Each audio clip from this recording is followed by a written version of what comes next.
Good morning. It's August 13th, and this is your daily brief in science. Here's everything you need to know.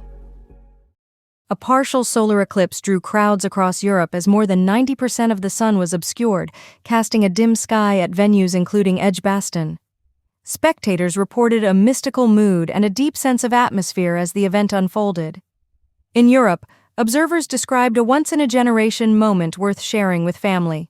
Spanish authorities implemented extensive safety measures for a large turnout, distributing 2 million certified eclipse glasses and deploying over 33,500 security personnel. Reports highlighted the best totality path across Iceland, northern Spain, and northeastern Portugal, with Maine identified as the prime local viewing spot in the United States. Personal anecdotes underscored the social and cultural significance of the event, with attendees describing beauty and joy in multiple languages. Observers and space professionals offered both awe and analysis, noting the broader social impact of the eclipse.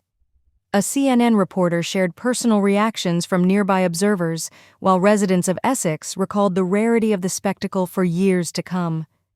Creative viewing methods emerged, such as a resident projecting crescent shapes onto the ground with a colander. The event prompted calls for readers to submit photos and to support science journalism, including subscriptions to Scientific American. A small release of European flea beetles in 1988 near Valley City, North Dakota, became the seed of one of the most successful biological control programs in U.S. agriculture. The beetles, mainly Aphthona swalini and Aphthona lacertosa, spread through deliberate releases and natural dispersal, expanding across the northern United States and into Canada. By 1995, Aphthona lacertosa had become dominant, following earlier attempts with Aphthona flava that showed limited success in 1986.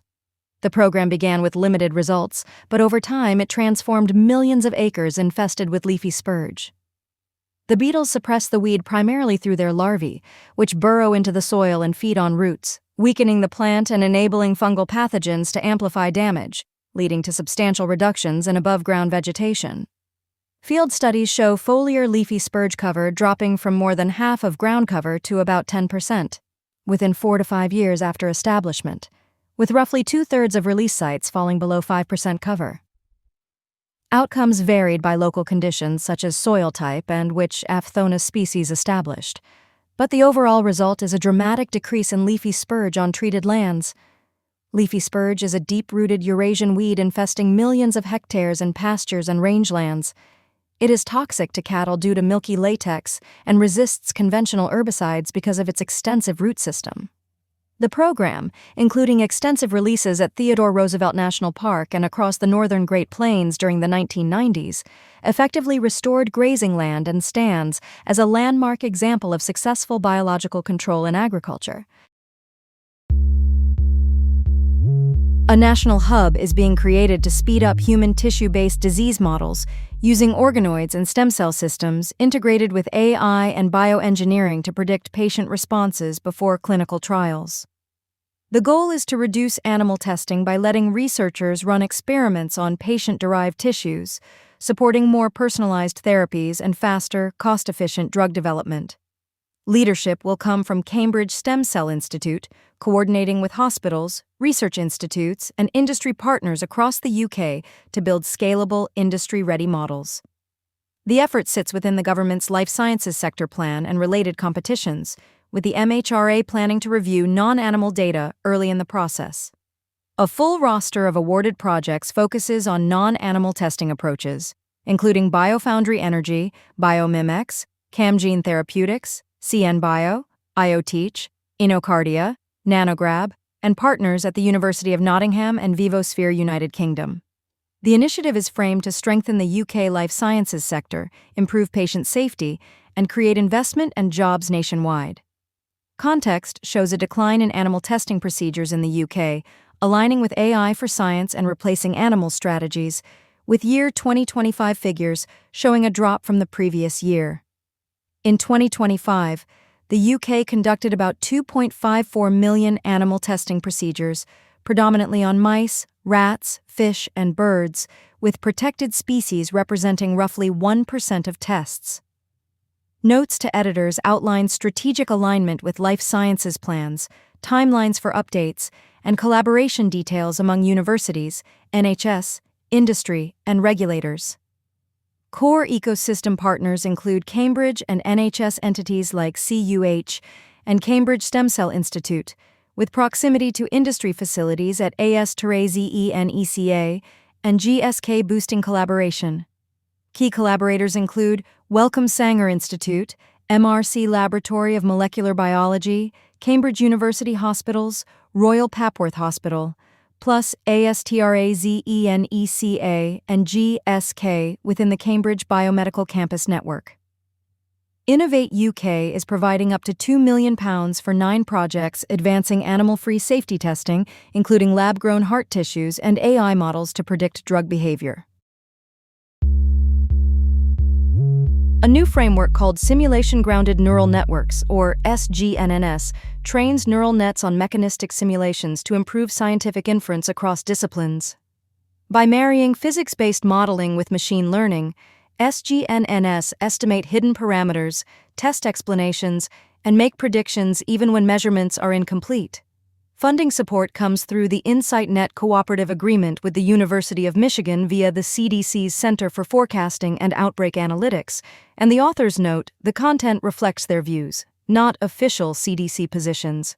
The work presents AI as a partner to scientific computing, not a replacement for experiments, and it emphasizes model testing, uncertainty quantification, and staying valid under real-world observations.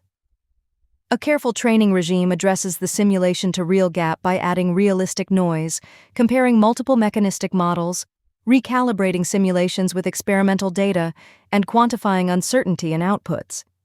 Hybrid systems, mechanistic simulations for structure, neural networks for speed, and real experiments for validation, are seen as the most trustworthy path toward reproducible discovery.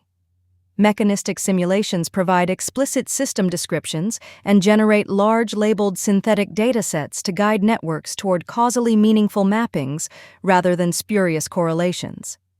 In forecasting tasks, SGNNS outperforms standard data-driven baselines and physics-constrained hybrids, delivering higher forecasting skill in COVID-19 mortality forecasts and accurate high-dimensional ecological predictions. The inverse problem is hard due to noise and non-identifiability, but mechanistic training constrains networks by the system's structure to reduce reliance on accidental data features. SGNNS train on diverse synthetic data across multiple model structures with realistic observational noise, internalizing system dynamics as a structural prior for robust learning, even when equations are partially unknown. They demonstrate robustness to model misspecification, performing well even when trained on data from incorrect assumptions. The framework introduces back-to-simulation attribution, a mechanistic interpretability method that links real-world dynamics to the most similar simulated counterparts in the training corpus. A new study from Duke and colleagues uses fossil skulls to map primate brain spaces and argues that vision, not just frontal lobe growth, drove neocortex expansion. The team created high-resolution endomolds of fossil interiors with micro-CT scans to model brain spaces and compare neocortex regions across living and extinct primates. They find that visual processing regions grew faster and more than the optic nerve input, signaling amplification of visual processing and overall brain expansion. Occipital, parietal, and temporal vision areas expanded rapidly in tarsiers and anthropoids, matching larger optic foramina. The findings shift the focus from frontal lobe expansion alone to the role of enhanced visual processing in primate brain evolution. 2 plausible drivers are proposed: greater social complexity and improved foraging efficiency, both increasing visual demands. A second framing suggests that social complexity and efficient foraging raised visual system demands driving brain growth. The study links large anthropoid brains, including the human lineage, to high-definition vision and related anatomy. The brain expansion correlated with larger optic foramina, indicating more visual input paralleled growth in processing regions. The authors offer a new lens on human brain evolution with roots around 33 million years ago, tied to high-definition vision. Context and limitations note that fossil endocasts infer organization, but do not claim a single definitive cause, presenting a new perspective on vision's role in neocortex expansion. Overall, the work presents a factual framework for how vision could have shaped brain growth in primates, without asserting one exclusive cause. This has been your Daily Brief in Science. To read more about these stories, follow the links in the episode bio. You can also subscribe to these updates via email at www.brief.news.